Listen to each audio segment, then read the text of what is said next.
नमस्कार दोस्तों, बसंत पंचमी का हमारे हिंदू धर्म में बहुत बड़ा महत्वपूर्ण स्थान है। अगर देखा जाए तो भारतीय परंपरा में बसंत पंचमी को शिक्षा का पर्व माना जाता है। प्राचीन भारत में इस दिन न केवल नए कार्यों की शुरुआत की जाती थी, बल्कि बच्चे को उपनयन संस्कार, जो बच्चे इनके उपनयन संस्कार होता था, और इस दिन गुरुकुल में शिक्षा देने की शुरुआत होती थी। यही कारण है कि इस दिन ज्ञान, बुद्धि और कला की अधिष्ठात्री देवी माता सरस्वती की हम सब पूजा करते हैं। तो इस दिन माता सरस्वती कौन सी समय में प्रत्येक मनुष्य के मुख में रहती हैं और बोले हुए शब्द पूर्ण होते, इस वीडियो में जानेंगे। 2023 में 26 जनवरी को बसंत पंचमी का महान पर्व है और इस समय 4 शुभ योग का निर्माण है, जैसे सर्वार्थ सिद्ध योग है, रवि योग का निर्माण हो रहे हैं, शिव योग का निर्माण हो रहा है और सिद्ध योग का निर्माण हो रहे हैं। तो आपको बसंत पंचमी की कौन से समय में आपको अपने शब्दों को बोलना है जिससे आपके शब्द पूर्ण हो, ब्रह्म वाक्य जैसा लगे, क्योंकि बसंत पंचमी के दिन माता सरस्वती इस धरा पर उत्पन्न हुई थी, इस धरा पर जन्म ली थी। और ऐसा माना जाता है माँ सरस्वती की कृपा से प्रत्येक मनुष्य को बुद्धि की प्राप्ति होता है, सुर की प्राप्ति होता है। सरस्वती हमारे मुख में एक ऐसे समय होती है जिसमें विराजित रहती है और ये समय बोले गए हर शब्द पूर्ण होते हैं। जब आपके मुख में माँ सरस्वती प्रवेश कर जाएं तो उस समय जो भी आप शब्द बोलते हैं वह शब्द लगने लगते हैं। तो कौन से समय हमें वो शब्द बोलना चाहिए, अब कब माता जो सरस्वती होती हमारे मुख में विराजित रहती है, सारे जानकारी इस वीडियो में मैं आप लोगों को विस्तार से बताऊंगा। वीडियो को ध्यान से देखना। आप सभी दर्शकों को जरूर पता होगा ब्रह्म मुहूर्त के बारे में, जिसे हम ब्रह्म मुहूर्त बोलते हैं, पवित्र समय बोलते हैं, एकाग्र समय बोलते हैं या फिर एकाग्र अवस्था बोलते हैं। ब्रह्म मुहूर्त में हमारे जो चित्त होते हैं, चित्त का मतलब होता है हमारे चेतना। चेतना किसे बोल सकते हैं? जिस चीज में हमारे जो मन एकाग्र अवस्था में लगे हम उसे चित्त बोल सकते हैं, चेतना बोल सकते हैं। सर्वप्रथम मैं आप लोगों को समझाने की प्रयास करूंगा कि ब्रह्म मुहूर्त कितने बजे को बोलते हैं। तो रात्रि के अंतिम पहर के बाद सूर्य उदय से ठीक पहले का जो समय होता है उसे ब्रह्म मुहूर्त कहा जाता है, यानी कि सुबह के 4 बजे से लेकर के 5:30 बजे के आसपास को ब्रह्म मुहूर्त कहा जाता है। और हमारे ऋषि मुनि ने इस मुहूर्त का खासकर विशेष महत्व बताए हैं। उनके अनुसार इस समय हमें निद्रा त्यागना चाहिए। तो आज मैं आप लोगों को ब्रह्म मुहूर्त की संपूर्ण जानकारी बताऊंगा और इस समय में कौन से शब्द बोलना चाहिए और वो शब्द कैसे लगते हैं, सारी जानकारी इस वीडियो में बताऊंगा। अगर आज की वीडियो मिस कर दे तो सारी जिंदगी पछताना पड़ेगा। इस समय सरस्वती हमारे मुख में रहती हैं और हमें इस समय क्या बोलना चाहिए, कैसा बोलना चाहिए जिससे हमारी इच्छा की पूर्ति हो। साथ ही साथ इस वीडियो में मैं आप लोगों को सभी प्रकार की सिद्धि प्राप्त करने का तरीका बताऊंगा। आज के वीडियो मिस कर दिए तो कोई भी क्यों ना आप हमारे वीडियो को देख रहे हो, सारी जिंदगी पछताना पड़ेगा, क्योंकि हर व्यक्ति के जीवन में कुछ न कुछ चीज की कमी जरूर रहती है, आवश्यकता जरूर रहती है और वीडियो देखने के बाद सारे आपकी आवश्यकता की पूर्ति होगा। देखिए, घर के बड़े बुजुर्ग हमें बोलते हैं कि ब्रह्म मुहूर्त में उठना चाहिए, ब्रह्म मुहूर्त में उठा करे। संत लोग भी ब्रह्म मुहूर्त में उठ करके स्नान ध्यान करते हैं, योग करते हैं। ब्रह्म मुहूर्त इसे जागृत अवस्था बोले जाते हैं, ब्रह्म मुहूर्त को जागृत अवस्था बोले जाते हैं। इस समय समस्त दिव्य शक्ति जागृत अवस्था में होती है। तो ब्रह्म मुहूर्त में किए जाने वाले एक जबरदस्त मैं उपाय बताऊंगा। बेड में ही रह करके आपको उपाय करना है, आपको उठना नहीं है, ब्रश वगैरह भी नहीं करने, स्नान ध्यान करने की भी जरूरत नहीं है। वीडियो को ध्यान से देखना, तब आपको समझ में आएंगे। जानकारी बताने से पहले, वीडियो में आगे बढ़ने से पहले सभी दर्शकों से गुजारिश करना चाहूंगा, अगर आप भी इस प्रकार के प्राचीन ज्ञान की अच्छे से जानकारी सीखना चाहते हैं जो कि हमारे धर्मशास्त्र में बताए गए हैं, लेकिन आप सभी दर्शकों को कई लोग बताते नहीं है। साधु संत के पास जाएंगे, आप 20 साल तक उनकी सेवा करेंगे, फिर भी इस प्रकार की जानकारी नहीं बताते। कोई अपने ज्ञान यूं ही नहीं बांटते। दर्शकों, आज मैं आप लोगों को जो ब्रह्म मुहूर्त में उठने के फायदा बता रहा हूँ, ध्यान से सुनना। ब्रह्म मुहूर्त में उठने समय क्या फायदा होते हैं, सर्वप्रथम जानते हैं ब्रह्म मुहूर्त में उठने के फायदा। देखिए, हमारे धर्मशास्त्र कहते हैं ब्रह्म मुहूर्त में अगर कोई भी व्यक्ति उठते हैं तो ऐसे व्यक्ति को सौंदर्य की प्राप्ति होता है, लक्ष्मी की प्राप्ति होता है, बुद्धि की प्राप्ति होती है और जो स्वास्थ्य होते हैं ठीक होते हैं। आपने देखा होगा जब हम डॉक्टर के पास जाते हैं, हमें लंबे समय से कोई बीमारी हो जाती है तो डॉक्टर हमें यह सलाह देते हैं कि आप सुबह उठा करें, थोड़ा बहुत जो है नंगे पैर घास में चला करें। ऐसा क्यों बोलते हैं? क्योंकि जो ब्रह्म मुहूर्त होते हैं इसे जागृत अवस्था बोले जाते हैं। इस समय जो भी कामना करते हैं, जो भी चीजों को सोच करके रखते हैं, चाहे शारीरिक आपकी पीड़ा है, शारीरिक पीड़ा ठीक हो जा करके अब जो है चलना शुरू करते हैं, आपके शारीरिक पीड़ा ठीक हो जाते हैं। इसी समय में बहुत से जो सेना में जाने वाले जो बच्चे होते हैं वो भी तैयारी करते हैं। तो ब्रह्म मुहूर्त एक प्रकार के हम बोल सकते हैं जागृत अवस्था। इस समय हमारी जो चेतना होती है एकदम एकाग्र रहती है। तो ब्रह्म मुहूर्त में आज मैं आप लोगों को नाम जाप का महत्व बताऊंगा। जी हाँ, ब्रह्म मुहूर्त में हमें कौन सी नाम जाप करना चाहिए, कौन से ऐसे 3 शब्द बोलना चाहिए जिससे हमारी इच्छा की पूर्ति हो। वीडियो ध्यान से देखना। प्राचीन ज्ञान चैनल का मकसद है जनहित एवं जन कल्याण करना। हमारे इस वीडियो को कोई देखे या ना देखे, इससे हमें कोई फर्क नहीं पड़ता। लेकिन अगर हमारे इस वीडियो को देख करके किसी एक भी व्यक्ति का भला होता है तो हम अपने आप को सौभाग्य समझेंगे, हम अपने आप को कृतार्थ समझेंगे। हमारे वीडियो को देख करके किसी एक भी व्यक्ति का भला होता है तो हमें भी पुण्य की प्राप्ति होती है। तो सर्वप्रथम आपको न ज्यादा सांस तेज गति से लेना है, न सांस तेज गति से छोड़ना है। एकदम धीमी अवस्था में आपको सांस लेना है और धीमी अवस्था में आपको छोड़ना है। और आपको उठना कब है, तो आपको 4 बजे उठना है। 4 से 5:30 बजे के बीच में आपको उठ जाना है और इस अवस्था में आपको बिल्कुल ही आपको योगासन की क्रिया में बैठ जाना है।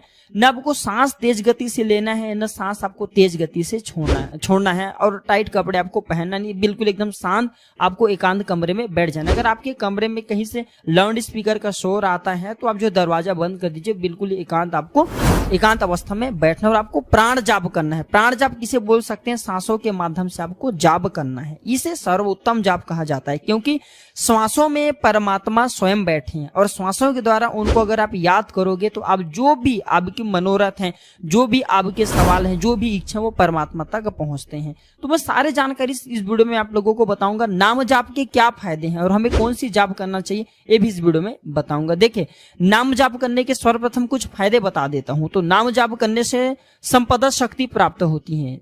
कोई भी आप नाम जाप करते हैं तो संपदा शक्ति की प्राप्ति होती है, लेकिन देवी देवताओं के नाम की जाप करना है।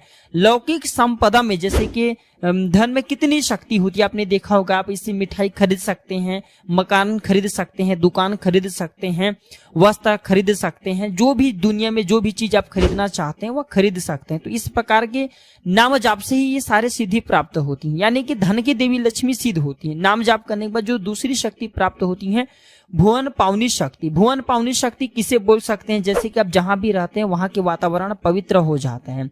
आपने देखा होगा ऐसे संत वातावरण में आते हैं तो जो अपवित्र स्थान होते हैं वो भी पवित्र जैसा लगने लगते हैं। हजारों लोग खींच करके उनके पास में आ जाते हैं। तो ये नाम जाप के प्रभाव के कारण ही होता है। नाम जाप के कारण ही सर्व व्याधि विनाशनी शक्ति प्राप्त होते हैं। जैसे कि कई प्रकार के ऐसे रोग होते हैं ना जो कि असाध्य रोग ठीक नहीं हो पाते, तो नाम जाप करके अगर 21 बार सादे जल में, जो सादे जल का पानी होता है उसमें फूंक मार के पिला दिया जाए तो सर्व प्रकार की जो बीमारी होती है उसे ठीक कर देते हैं। तुलसीदास ने भी अपने रामचरितमानस में कहे कि कलयुग केवल नाम आधारा, जपत नर उतरहि सिंधु ही पारा। तो कलयुग में केवल नाम जाप का ही प्रभाव है। देखिए, जो नाम जाप होता है ना, इसे आप कहीं पे भी कर सकते हैं, कहीं पे भी चलते चलते नाम जाप कर सकते हैं, लेकिन मंत्र जाप नहीं कर सकते। मंत्र जाप करने का अपने एक नियम होता है, अपने एक अवस्था होता है, इसे पवित्र स्थान पे करना होता है। लेकिन नाम जाप आप चलते चलते भी कर सकते हैं। तो मैं आप लोगों को जो जानकारी बताना चाह रहा हूँ मित्रों, वो है कि भगवान नाम का जप का मैं जबरदस्त पावरफुल प्रयोग बता रहा हूं। ब्रह्म मुहूर्त में उठने का 3 शब्द के बारे में बताऊंगा आपको, कौन से 3 शब्द बोलना है जिससे आपकी इच्छा की पूर्ति होगा। धन चाहिए, धन की प्राप्ति हो जाएगा। अगर आपको पढ़ने में मन नहीं लगते, आप विद्यार्थी पढ़ने में आपके मन लगेंगे। नौकरी चाहिए, नौकरी की प्राप्ति होगा जागृत अवस्था में, क्योंकि जो आप ब्रह्म मुहूर्त में उठते हैं इसे जागृत अवस्था कहे जाते हैं। नाम जाप और मंत्र जाप में मैं आप लोगों को कुछ अंतर बता दूं, फिर जानकारी बताऊंगा। मंत्र जाप में ईश्वर के नाम जपने से ये थोड़ा सा भिन्नता होती है। मंत्र जाप के लिए आपको अनेक नियम का पालन करना होता है, लेकिन नाम जाप के लिए कोई नियम का पालन नहीं करना पड़ता। मंत्र जाप के लिए जैसे कि सात्विक वातावरण में रहना होता है, मंदिर में रहना होता है, पवित्र स्थान में रहना होता है। लेकिन ईश्वर के नाम जाप, जो भी नाम जाप करना चाहते हैं वो किसी भी स्थान में रह करके कर सकते हैं। मैं बार बार नाम जाप का क्यों यहाँ पे उदाहरण दे रहा हूँ, नाम जाप का मतलब है आज मैं आप लोगों को नाम जाप की ही प्रयोग सिखाऊंगा। जाप कई प्रकार के होते हैं, जैसे कि नैमित्तिक जाप होते हैं, काम्य जाप होते हैं, निषिद्ध जाप होते हैं, प्रायश्चित जाप होते हैं, अचल जाप होते हैं, चल जाप होते हैं, वाचिक जाप होते हैं। लेकिन जो नाम जाप है, जिसे मैं आप लोगों को प्राण जाप बता रहा हूं, यानी कि सांसों के माध्यम से जाप करना है, वो जाप सर्वोत्तम कहे गए हैं। जो बड़े बड़े साधु महात्मा को 10 से 20 साल तब करते हो गए होते हैं और देवी देवताओं के प्रत्यक्षीकरण नहीं हो पाते, दर्शन नहीं हो पाते, नाम जाप से आपको तत्काल हो जाएंगे। जो मनोरथ व्यक्ति जो है लाखों साल तक तपस्या करने के बाद भी पूर्ण नहीं कर पाते, नाम जाप करके आप 1 महीने में उस अवस्था में चले जाएंगे और वो मनोरथ आपके पूर्ण हो जाएंगे। कहने का मतलब है कि जो सांसों के माध्यम से आप नाम जाप करते हैं उसे अति उत्तम कहे गए हैं। तो जिस पर आपको विश्वास हो, आपको भरोसा हो, उसके नाम आपको पकड़ लेना है। न इसमें आपको नहाने की जरूरत है, न माला जाप करने की जरूरत है, न योगासन करने की जरूरत है। बस आपको बेड में बैठ जाना है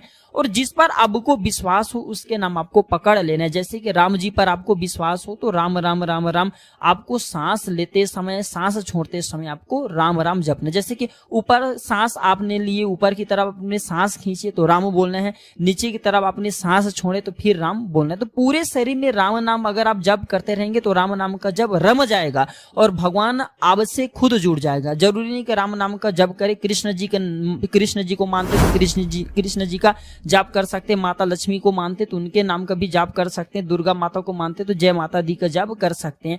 और आपको ये दिन कितने टाइम करना है तो ये आपको 4:30 बजे से लेकर के 5:30 या फिर 4 बजे से लेकर के 5:30 के बीच में जो ब्रह्म मुहूर्त होता है इसमें उठ करके केवल आधे घंटे आपको जाप करना है। और ये कब तक करना है? जब तक आपकी इच्छा पूर्ण हो। वैसे 1 महीने ये जाप अवश्य करना चाहिए। 1 महीने में आपकी जो देह होता है, आपके जो मन होता है परमात्मा में लग जाता है, सिद्ध हो जाता है।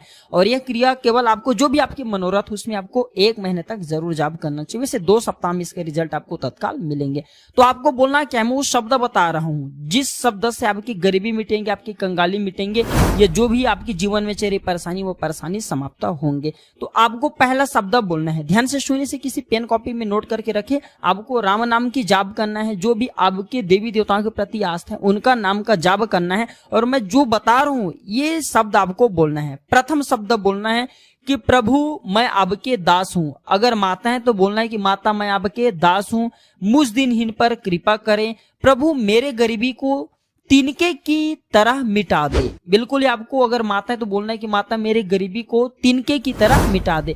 जिस प्रकार वायु के सामने तिनके की क्या शक्ति, जिस प्रकार वायु के सामने तिनके की क्या शक्ति, उसी प्रकार आपके सामने ये पापी गरीबी तुच्छ है। इस प्रकार से आप भाव रखते हुए प्रथम शब्द बोलना है गरीबी मिटाने के लिए। अगर रोग है तो रोग मिटाने के लिए आपको बोलना है कि मेरे इस रोगों को मिटाएं। गरीबी की जगह आपको रोग बोल देना है। दूसरा शब्द बता रहा हूं, आपको बोलना है कि प्रभु लक्ष्मी तो आपके दासी हैं, देने वाले तो आप हैं। इस प्रकार से आपको भाव बोलना है। तीसरे शब्द बोलना है कि प्रभु प्राण समान नाम जाप मैंने अब की है, मर्यादा में रह करके मैंने प्रभु आपके प्रभु प्राण के समान प्राण नाम की जब की है। प्राण जाप किसे बोलते हैं? सांसों के माध्यम से मैंने अब की जब की है। तो हे प्रभु मुझे मेरा भक्ति का फल प्राप्त हो। इस प्रकार से आपको प्रार्थना करना है। और भगवान जिसके भी प्रति आपको आस्था है, जैसे कि राम के प्रति है तो राम नाम का जाप करना है और ये शब्द अवश्य बोलना है। बिल्कुल ही आप देखना 1 महीना के भीतर में इसका रिजल्ट मिलेंगे। न पूजा पाठ करने की जरूरत है, न हवन न यज्ञ की करने की जरूरत है। जितना ज्यादा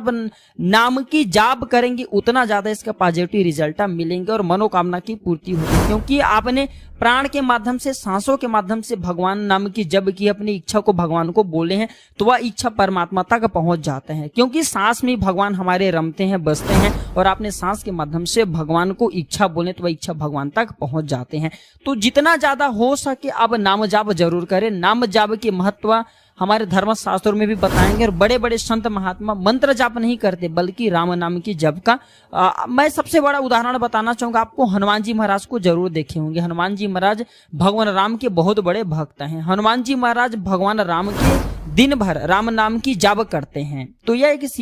तो ये सिद्ध हो चुका कि मंत्रों से ज्यादा नाम जाप पर शक्ति होती है। जितना ज्यादा आप नाम जाप करेंगे उतना ज्यादा आपको अच्छे रिजल्ट मिलेंगे। नाम जाप के प्रभाव से दुनिया की वह हर शक्ति, वह हर सिद्धि प्राप्त कर सकते हैं जो कि योगी जन पा नहीं पाते। और आपको ब्रह्म मुहूर्त में उठ करके ही नाम जाप करना है, प्राणों के माध्यम से, सांसों के माध्यम से, जैसे मैं आप लोगों को वीडियो के बीच में बताए हूं। आपकी जो भी मनोकामना है वह मनोकामना की पूर्ति 1 महीना में हो जाएंगे। बस आज से आप जब आप वीडियो को देखेंगे उसी दिन से जब करना शुरू कर देना है। तो यह जानकारी कैसा लगा हमें कमेंट सेक्शन में जरूर बताना। अगर जानकारी अच्छी लगे तो वीडियो को लाइक जरूर करना और हाँ, इसे अपने दोस्तों यारों में आगे जरूर शेयर करना ताकि उन्हें भी यह जानकारी प्राप्त हो। आज की जानकारी पर समाप्त करता हूं दर्शकों। वीडियो देखने के लिए धन्यवाद। नमस्कार। जय श्री राम।